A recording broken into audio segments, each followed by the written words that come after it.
¿Cómo están? Bienvenidos una vez más a nuestro programa 24 cuadros por segundo. Segundo programa en que estamos recordando lo que han sido estos 20 años junto a ustedes. Ya estamos en nuestro segundo programa, nos han enviado mails.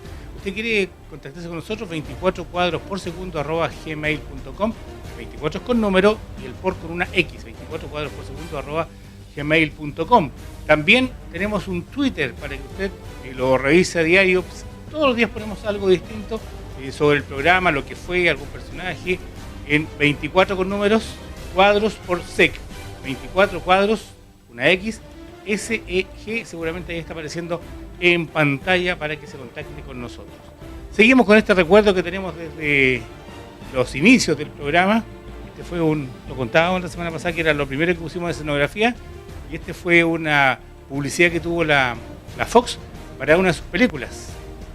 Cual aprovechamos nosotros con el primer logo que tuvo el canal, el programa, perdón, y comenzamos con eso. Así que ahí lo dejamos como acompañante de estos días. Y vamos con los recuerdos que hemos preparado para esta semana. Que es el director de cine más destacado de la región de este año, entre muchos otros destacados, porque yo pienso que principalmente porque se atrevió a hacer algo que no se había hecho, un documental de un equipo de fútbol, como es el Wanderers de Valparaíso. Su documental estuvo en el Festival de Cine, se catapultó a todo lo que vimos, la exhibición más concurrida de ese festival, y finalizó con que justo el equipo salió campeón y su documental está como en la cresta de la ola. ¿Cómo le va, Patricio? ¿Qué tal? ¿Qué nos dice de lo que estamos contando? ¿Es así este año 2001? Yo no sé si ese es el más destacado, agradezco las palabras, pero no lo creo, digamos. O sea, yo lo creo, bueno, a nivel regional. Gracias. Lo que nosotros hicimos básicamente fue, este documental se hizo mucho antes de que el Wander empezara a jugar, o sea, no tiene relación, hay gente que ha dicho que nosotros nos estamos subiendo un poco al carro de la victoria. La verdad es que el documental estaba hecho mucho antes. Lo único que hemos hecho sí es planificar una reedición, porque sería ilógico un documental que cuente la historia del Wander sin considerar la campaña más exitosa de la historia, que fue la de este año. Exacto. Entonces, básicamente una cosa como de renovación del material y de difusión. Está en una etapa de distribución comercial, se exhibió 4 veces en el Hoyts, que de alguna manera rompió algún hito, en el sentido de que era casi imposible para un documental regional llegar a una sala comercial de cualquier parte. Entonces, en ese sentido fuimos, por decirlo así, atrevidos. O sea, nos jugamos la carta de hacerlo, independiente de lo que pasara, comercialmente hablando. O sea, evidentemente las películas se tienden a ¿cómo se llama?, controlar, ¿no es cierto?, en función de la cantidad de espectadores que entran y todo eso. Pero a nosotros lo que nos interesaba en el fondo era... El resultado un poco. Claro, y era romper ese mito, ¿no es cierto?, de que una realización regional no tiene esa posibilidad. Tenemos imágenes que vamos a ir viendo mientras conversamos un poco de este Wanderers de Valparaíso. Nos consta porque Patricio nos adelantó algo de estas mismas imágenes en el mes de mayo, me acuerdo, que cuando se estaba en la postproducción de Wanderers de Valparaíso. Ahora, ¿cómo ha sido este reencuentro? Porque ahora yo supongo que aparte de la gente que estuvo en esta primera parte del documental, llegó muchos exjugadores, gente de la barra. ¿Qué pasó con este descubrir el Wanderers de otra forma? Yo creo que, creo que alguna vez lo dije acá mismo, que yo consideraba que el proyecto era un regalo. Primero, un regalo para mí, en el sentido que yo soy wanderino, de familia wanderino. Entonces era un regalo, tenía la posibilidad como audiovisualista, ¿no es cierto?, de crear un proyecto de este tipo, primera cosa. Pero también creo que fue un regalo para la hinchada antes de que pasara. De alguna manera, sin ser pretencioso ni nada, pero creo que de alguna manera, en algún mínimo grado, en algún mínimo porcentaje, ayudó también a la identificación del hincha con el club, al conocer un poco más de su historia, al menos los hinchas que lo han podido ver. Entonces, de alguna manera, creo que cumplió ese objetivo, que era generar una emoción o una emotividad en el hincha, a partir de reconocerse o reconocer la historia del Wander en sus 109 años. Patricio, sabemos que acá en TV Quinta Eduardo Gandulfo ayudó en gran parte con el archivo particular de él. Sí. Ahora, ¿quién más, aparte de Eduardo Gandulfo, ayudó a Pato Muñoz a buscar imágenes, a esta revista, por ejemplo? Esta es una revista Estadio, pero muy antigua. ¿Quién le ayudó? Mucha gente en realidad, o sea, habría que nombrar, son 14 personas, 14 profesionales los que participaron en la parte de producción del equipo, producción, investigación periodística, etcétera. Lo que hay que decir nomás que fue un proyecto que se hizo bastante rápido, o sea, no hubo todo el tiempo del mundo para hacerlo. Hubo una premura que fue impuesta en este caso por la directiva del Wander en esa época, de que el proyecto tenía que estar entregado en una fecha que era justo. Pero esto fue un trabajo pedido.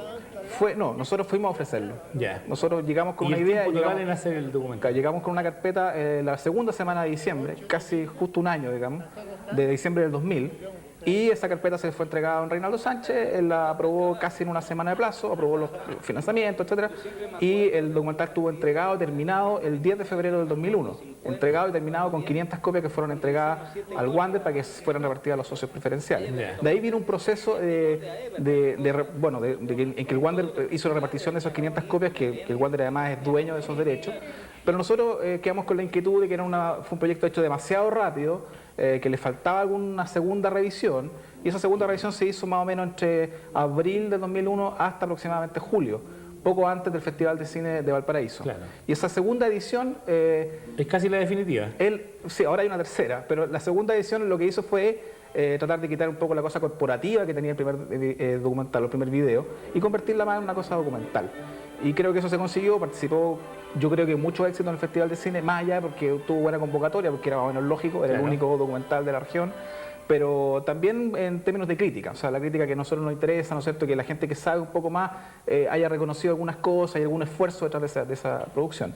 Y ahora estamos en la tercera versión, que como te decía antes, es difícil considerar o contemplar un documental histórico que no incluya el hito más importante del Wander en este momento, que es el campeonato 2001.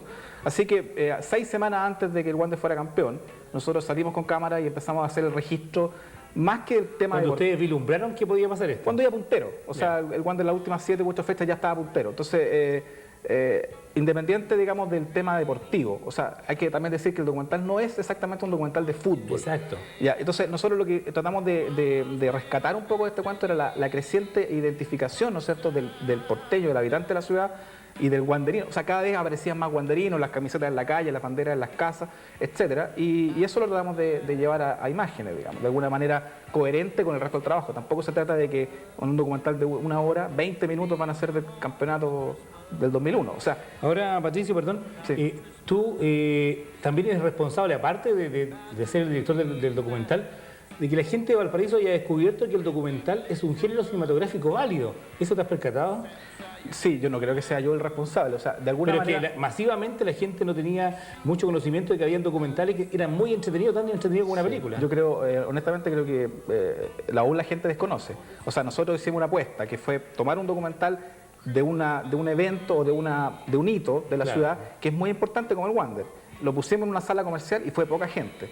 Va poca gente, yo creo, no porque sea, o sea, no porque por la fecha, o siendo bien claro y siendo bien autocrítico, tiene que ver con que el documental no logra encantar a la gente. Ahora, la falta de costumbre de ver un trabajo de este tipo. Exactamente, y verlo en una sala comercial. O sea, el único hito que existía, guardando las proporciones obviamente, Wenders, ¿no es cierto?, con el Buenavista, que llegó a sala a nivel mundial, pero en los documentales no están habituados a hacer eso. Entonces, para nosotros, muy humildemente lo digo, para nosotros fue bastante pero esto yo creo que esta es tu percepción en Chile. Y en particular en las regiones, porque en Santiago ya se creó un espacio en Hoyts, por ejemplo, donde hay una sala exclusivamente dedicada al documental. Sí, pero ahí hay que decir también, no quiero entrar ni en polémica ni en nada, pero nosotros como regionales, yo me siento súper discriminado y súper, por ejemplo, el documental de Wander fue mandado al Festival de Documentales de Santiago y fue rechazado. Y fue rechazado por una razón, no voy a entrar en detalle, pero por una razón absolutamente antiética. O sea, no tenía nada que ver porque no estaba ni siquiera en las bases. Y eso... Seguimos recordando lo que ha sido los 20 años de 24 cuadros por segundo, y acá tengo un VHS que es del año 97, imagínense. Cuando nosotros comenzamos el programa se guardaba todo en Umatic, en cintas Umatic. Ya les voy a mostrar alguna por ahí, donde eran de este porte, como de 2 pulgadas o 1,5 pulgadas. Luego pasamos, cuando llegó la modernidad estábamos en VHS. Bueno, ahora se guarda en el pendrive, se guarda en el computador el programa, no hay ningún problema para eso. Pero almacenar, imagínense, las vacaciones las pasábamos de largo, entonces hemos tenido cada año 52 programas como mínimo. Por 20 años, imagínense cuántos programas tenemos ya de 24 cuadros por segundo y están guardados ahí, de a 2 capítulos por cada uno de estos programas. Antiguamente éramos de 1 hora y algo, 1 hora y cuarto.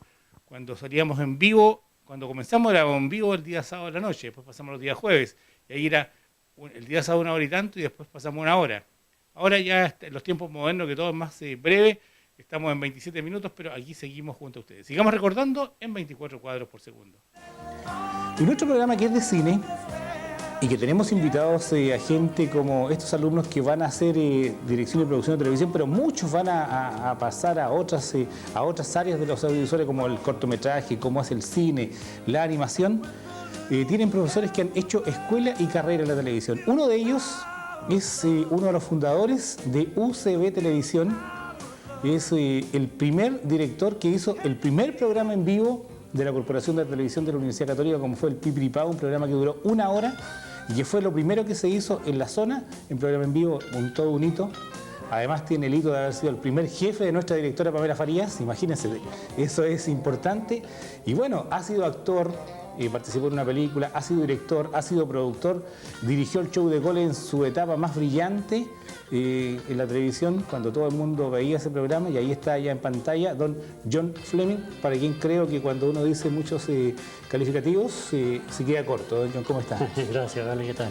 Bueno, usted está en una etapa distinta, comenzó en los albores de UCB Televisión y ahora está formando las futuras generaciones. ¿Cómo ve ese cambio?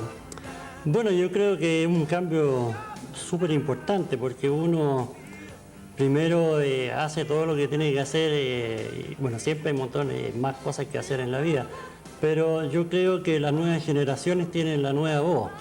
Entonces, mi misión en esta etapa es poder entregar lo que yo tengo de conocimiento durante 30 y tantos años, para no decir mucho, de lo que yo he vivido, estudiado, hecho, y trato de entregar ese mensaje a la futura generación.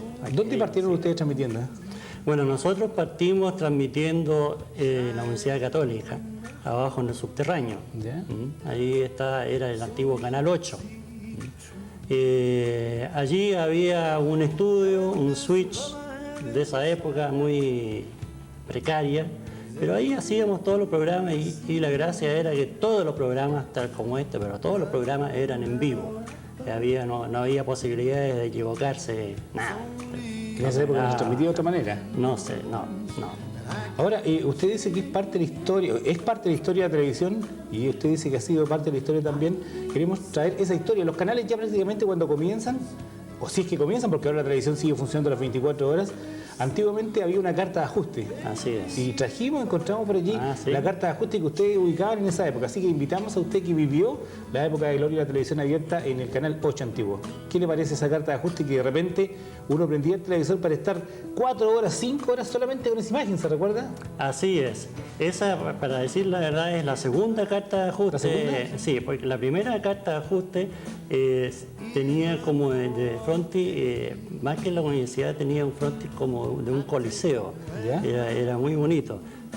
Esa es la segunda carta de ajuste, efectivamente, que empezó a funcionar desde el año 66, más o menos. Televisión blanco y negro, recordemos. Exacto. Y la gente se veía esta imagen solamente para saber que tenía televisor, porque la programación partía tarde. Así es. Esa carta de ajuste iba varias horas antes de dar las transmisiones. Y bueno, la idea de la carta de ajuste en esos tiempos, digamos, era justamente para ajustar los televisores, que tenían sus pinos y todos sus aparatos ahí para controlarlo. ¿Fue muy heroico hacer los primeros programas? Bueno, sí. Yo, debo reconocer que no soy fundador, porque obviamente el Canal 8 en ese tiempo empezó en el año 57.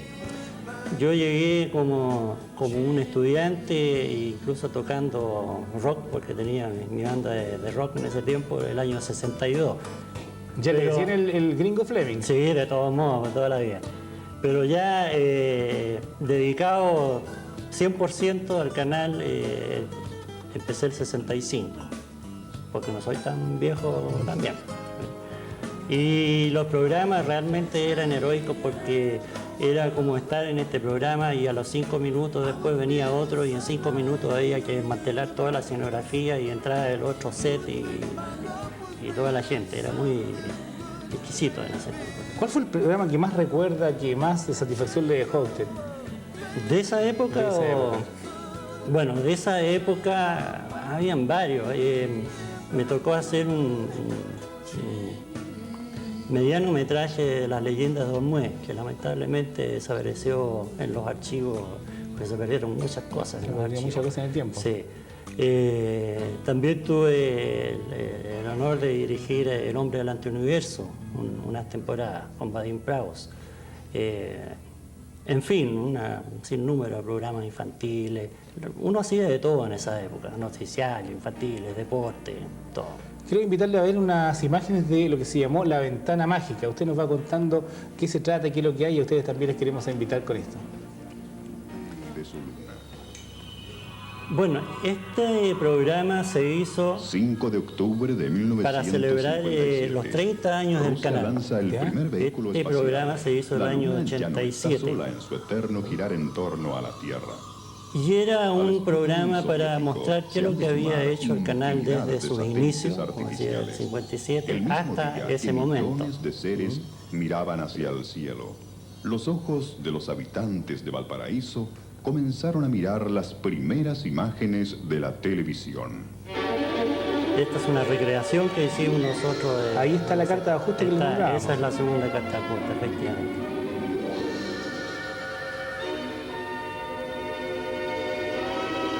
Bueno, ya cosas históricas de... Claro. Esa recreación se hizo con los autos, con todo, porque resulta que el año 57 la primera señal se hizo desde el diario La Unión a la Universidad Católica. Por eso se hizo esa recreación. En ese momento. Y la gente muy joven ahí, ¿eh? Sí, ahí está. Ahora, en estos años que estamos viviendo, es bastante fácil que nosotros pidamos un video y desde el switch y den la orden para que el cassette, cierto que todos conocemos, más grande, más chico, pero comience a correr. En esa época, ¿cómo trabajaban ustedes en estos años? ¿Se trabajaba con telecine, por ejemplo, las películas? Sí, inicialmente se trabajaba con diapositivas. ¿Diapositivas? Con diapositivas, porque todavía no teníamos cine, teníamos que conseguirnos unas cámaras. Después llegaron las cámaras Bolex, que eran una cámara a cuerda, que eran de 3 minutos. Y ahí empezamos allá, ahí hay una cámara hechiza, fue la primera cámara que hizo el ingeniero Meléndez. Se hizo en el canal, en la universidad. Exactamente. Carlos Meléndez, que fue el ingeniero que realmente es como el fundador de Canal 8 de ese tiempo de televisión. Con dos amigos, ellos son pero conocedores del tema, pero más que conocedores del tema, siguen casi un culto, una tradición. Ivo Pirovic, Cristian Briones, ¿cómo están? Hola, bien, ¿y tú? ¿Por qué pasa este fenómeno de que nosotros, yo me incluyo también, a pesar de que yo tengo algunas ideas distintas que lo hemos conversado con usted con el Star Wars? Vamos a hablar de Star Wars genéricamente. ¿Por qué hay este fenómeno que la gente esperó desde las 4 de la tarde ayer para ir a la madrugada en la película, ser el primero en entrar incluso? ¿Qué pasa? O sea, bueno, tú sabes que el culto y el fanatismo es una cosa que se viene dando casi desde los años 30 y 40, no solo en el cine, en la televisión, posteriormente, en la música, en el fútbol. Hay fanáticos en todos lados, gente más obsesiva que otra, gente que se siente más identificado, a veces son escapismos. Bueno, depende de la persona, pero en el caso de Star Wars yo creo que es porque es simplemente una historia clásica que define el conflicto entre el bien y el mal, digamos con un aire fresco que puede ser el rollo religioso que tiene entre medio con la fuerza o el diseño mismo que apunta a una cosa futurística y una cosa del pasado. O sea, hay diseños orientales, diseños súper tecnológicos. Ahora es una historia que la hemos escuchado desde niños, de cuando nuestra madre nos acostaba en la cama y nos empezaba a contar un cuento. Si uno lo empieza a analizar, realmente es una historia que siempre se ha contado, es lo mismo. Pero yo quiero volver a esto nuevamente, porque aquí hay un fenómeno sociológico. Sí. Porque a ustedes yo creo que le han preguntado muchas veces, ¿te gustó la película? ¿Qué te pareció la película? Pero yo creo que tras esto hay un fenómeno sociológico, hay un fenómeno de masa. Y yo pienso que va más allá del culto, porque cuando uno tiene algo de culto, a lo mejor se mantiene en un rango etario menor. Pero aquí vemos que hay gente de 50 años, de 40 años y gente de 7 años que ya está siguiendo este culto, vamos a utilizar esa palabra. ¿Por qué creen ustedes o cómo lo han visto? Bueno, en parte, claro, por lo que te decía Cristian, que son historias que uno siempre ha venido escuchando, tiene que ver con, incluso con la historia universal, es como las historias que uno lee en el colegio de la caída de imperio, dictaduras, por ejemplo, o simplemente romances clásicos como Shakespeare. Son cosas que uno viene escuchando de pequeño y la gente se siente muy identificada. O sea, son conceptos súper universales, no es como un cine de élite, por llamarlo de algún modo. Apela casi a casi todo tipo de personas. Yo creo que va un poco por ese lado. Ahora, ¿cómo ven ustedes la diversidad que se presenta en torno al tema de Star Wars? La diversidad genérica, la diversidad etaria. Eso yo creo que apunta un poco por lo mismo. O sea que son historias tan clásicas, tan básicas y tan genéricas que le puede gustar a una persona desde los 5 años hasta los 50. No, es que pienso que fue hecha para la matiné. Es una película creada exclusivamente para que sea dado así tipo Buck Rogers el día domingo en la mañana. Ya. Fue hecha para eso. La gente nunca la había visto y empieza a aparecer esa nave grande, avanza y cuentan muchas personas en los Estados Unidos, sobre todo cuando se lanzó la película.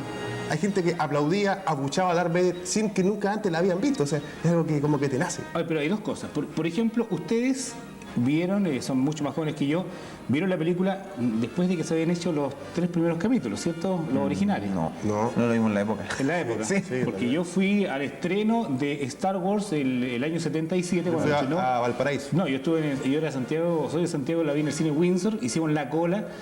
Pero cuando terminó la película, inmediatamente pensamos ir al otro día a verla de nuevo. Sí. Entonces, ¿por qué se fue dando eso? Si en mi época, cuando vimos el estreno de la primera película, no había antecedentes como que ahora uno espera esto.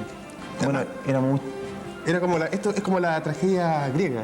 Si te das cuenta, en el capítulo que todos conocen como el 1, que es el 4, esto es un bien entretenido, se presentan los personajes y se intentan meterlo en la mayor cantidad de problemas posible. Luego ellos escapan de eso, viene el segundo capítulo, que sería el 5, que es el Imperio Contraataca, donde empieza el desarrollo de los personajes, donde ya empezamos a conocer cómo ellos interactúan entre ellos. Y en el tercer capítulo, que sería el episodio 6, pero en el 5, no, el 6. El 6, ahí ya solamente es el final de todo eso. Incluso se dan cuenta, casi la mitad de la película es final, nada más. Es una batalla final que se alarga, y incluso es extraño que funcione en una película un final tan largo. Ahora lo que estamos viviendo ahora es todo lo contrario. ¿Por qué nace toda esta historia? Pensemos que Lucas, cuando él crea esta historia, va a las empresas donde le iban a aportar económicamente para poder filmar esto. Le dijeron que no, esto era una temporada y que él tenía que acortarla a lo mínimo. Fue donde una empresa le dijeron que no, fue a otra le dijeron que no, hasta que llegó a la Fox. Y la Fox le dijeron, sí, interesante, pero recorta esto y lo otro. Entonces tuvo que empezar a reducir la historia y al final decidió que el capítulo 4 era lo más comercialmente posible. E incluso lo que nosotros vemos tiene un montón de cortes que hay gente que no sabe que hay otras partes de la historia que no son incluidas. Bueno, antes de seguir hablando de lo que es Star Wars, estuvimos esta madrugada, porque la primera película, el estreno oficial fue la madrugada, estuvimos en la madrugada en Cine Hoyts con Joel Cisternas, con Pedro Pavés, con Manuel Escobar, estuvo Cristian Guzmán y estuvo Alejandro Manguey. Estuvimos esperando desde más o menos las 9 de la noche viendo cómo se iba haciendo la efervescencia. Además hay unas imágenes del preestreno que hicieron ustedes en Cinemark, que también vamos a ir viéndola. Vamos a ver la nota que preparamos y ya estamos de regreso por acá.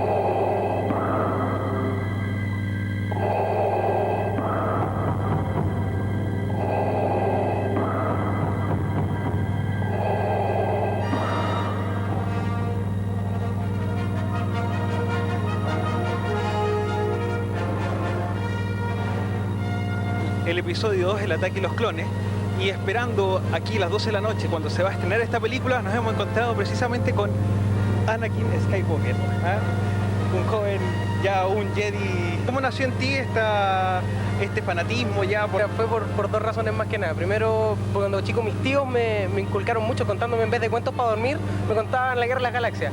¿Qué esperas tú para el episodio 2? Bueno, que sea tan bueno como se espera, como que lo he esperado tanto tiempo igual, así que creo que no me va a decepcionar en todo caso.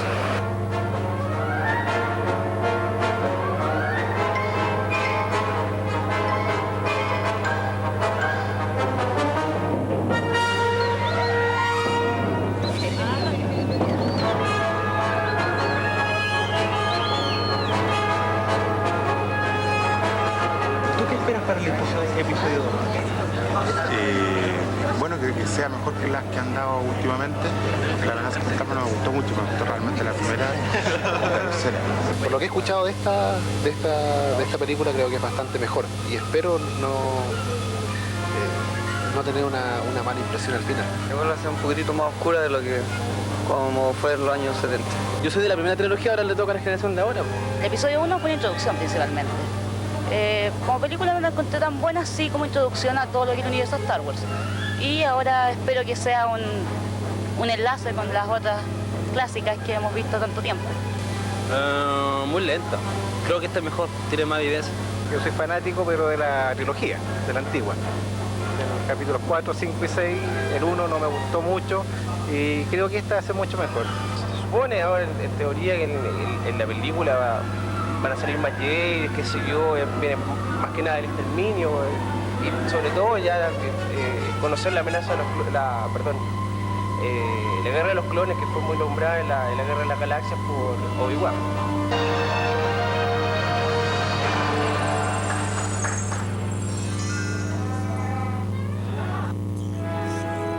Y nos vamos. Hasta aquí llegamos en el día de hoy. Esperamos que el programa le haya gustado, se haya participado de este recuerdo. Recuerde 24 cuadros por segundo @gmail.com, 24 con números con una X. Y el Twitter es 24 cuadros por sec, 24 con números, cuadros XSEG. Todos los días hay algo nuevo para ustedes. Esperamos seguir con estos recuerdos la próxima semana. Durante todo el mes de abril vamos a seguir con ellos en nuestro programa 24 cuadros por segundo. Que tenga una buena semana y nos vemos la próxima.